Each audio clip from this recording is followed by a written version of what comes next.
Hindi natin kailangan ng sobrang daming crowd. Kahit ilan lang, pakita natin ang ating galit dito sa mga nagaganap na katarantaduhan ng korupsyon, ng flood control. Bumabas, bumilos, pakialam sa mga nagaganap na katarantaduhan ngayon dito sa ating pondo ng flood control. Patapos na itong political dynasty. Siyang dahilan kung bakit itong mga kurakot ay ang lalakas ng mga loob dahil may backup sila ng mga nasa gobyerno. Convict all.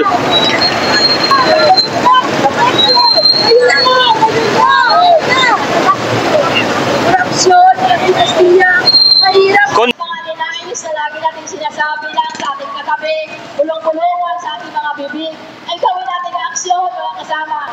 Mga lugar-lugar na hindi nakabundok ng mga pagbabalita. Maramihan dyan sa mga urban areas na magpaparamay na po kami para malaman ng mga tao na ganitong panawagan. Kasi hindi man lang yung cellphone,